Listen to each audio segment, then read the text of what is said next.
Okay, we haven't filmed a video since I put these pipes on. I just put these new pipes on like, I think 3 weeks ago probably, something like that. And they sound so fucking good. Like, pretty similar, but a little bit louder and a little snappier. I love them so much. I'm a little bit more of a menace on this thing now though, because they're a little bit louder, a little bit more obnoxious. But the other day I drove by a kid and he was like on his bicycle and I was like, oh, I'll give it a little shot of gas, like give a little snap, and the kid would like think it's super cool. It felt like such a weapon. And then I turned around and came back and the kid's bike was on the ground and he was like covering his ears because it was too loud. I was like, fuck, I'm such a dick.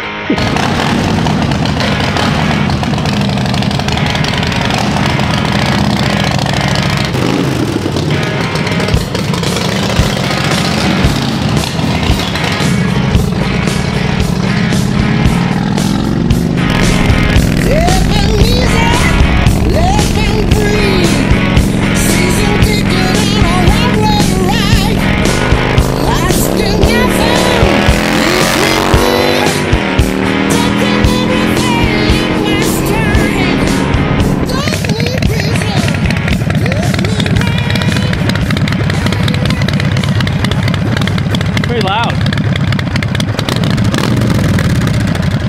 You think it sounds better than the old one? Yeah.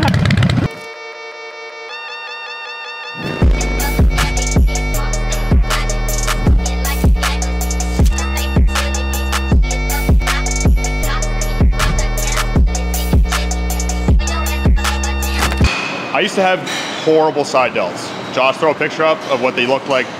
I think that picture is only like probably 2 or 3 years old. And this is what they look like as of like 2 or 3 months ago. Put a picture here or here. I don't know how that works, but like, put up a picture. Every time I post that picture on Instagram, people are like, oh, it's steroids or like Photoshop. None of the above. Obviously, I use Lightroom on the newer picture and it's better lighting, but I literally just put a bunch of meat on my side delts, and it's partly because I started from almost zero. But I'm gonna talk to you guys today about what I did to put some meat on my side delts and the exercises that I think are the best for doing that. All right, so one of the main reasons that I always had shitty delts is because of the fact that I had a shoulder problem. And I tried a bunch of like rotator cuff bullshit and scat push-ups and all kinds of stuff that physiotherapists would give me, just kind of like really general run-of-the-mill stuff for my shoulder, and it never helped. Since I started doing the line cable wire raise, it has essentially fixed my shoulder.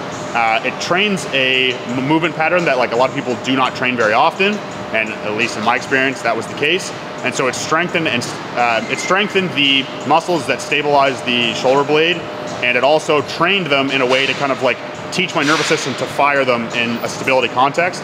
And then it's also probably my favorite hypertrophy movement for the side delts too. So not only will most people benefit from a shoulder health perspective by doing it, because of the fact that it trains a motion that people don't usually do, it's also an amazing hypertrophy movement because of the way that you can leverage the delt over everything else. You can adjust it so that you're training in a way that your arm path is comfortable for you, and it trains the side delts in a way that creates a ton of tension because the resistance can be modified to match the strength curve a little bit better than you can with dumbbells.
Always got to make sure you're tracking your progress so you know if you're progressing.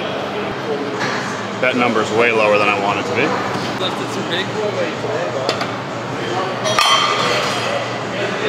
Fuck you. I'm a winner because I'm trying my best.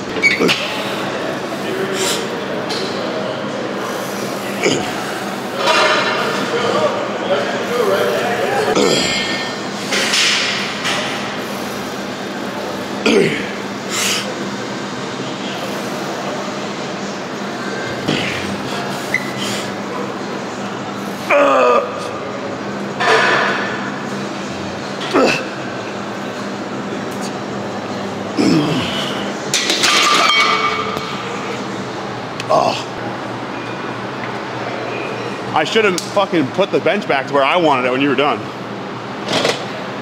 That was all fucky. And that's why I didn't do as much weight. Yeah. Fuck you.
All right, so the next movement that I attribute a lot of my delt growth to is a lengthened position scat plane cable lateral raise. So if you guys are familiar with my content, you know what you probably know what the scapular plane is. It's basically just like the plane of movement that is between the frontal plane and between the sagittal plane. So it's about 45 degrees in between both of straight out to the side and straight out in front of you.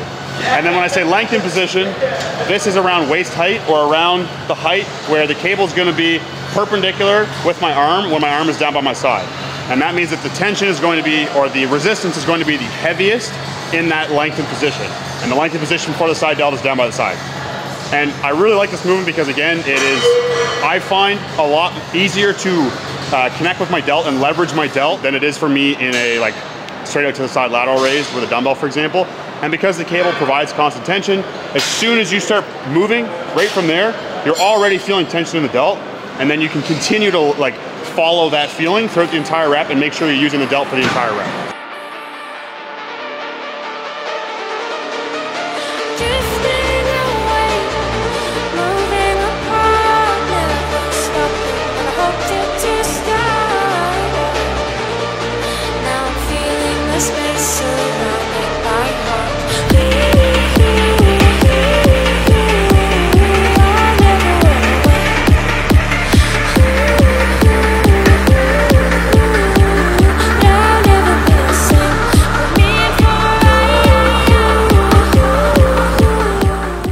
The last of my favorite delt movements is essentially the same thing, except we're doing it in a different plane. So the delt actually has like a lot of different divisions. There's not just like front, side, and rear.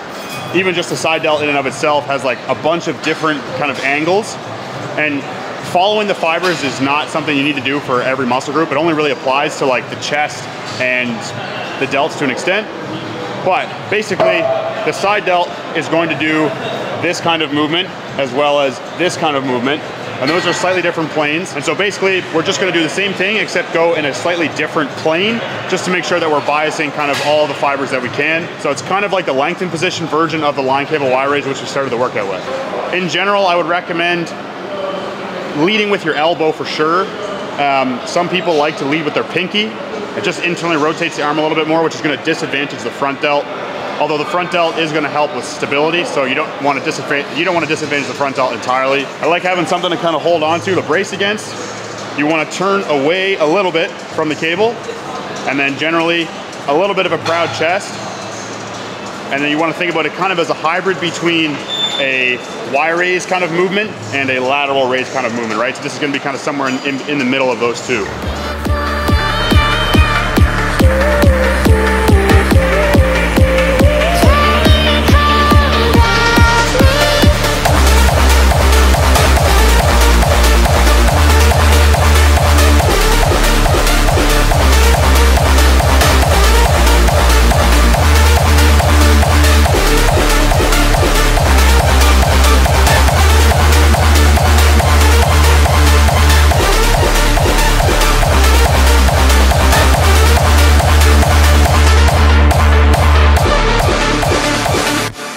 So I usually like to finish these movements with lengthened partials, just because of the fact that with the delts, you are gonna kind of fail in that shortened position before you fail in the lengthened position. So you're just gonna be able to take the muscle basically closer to mechanical failure. It's gonna just create more tension.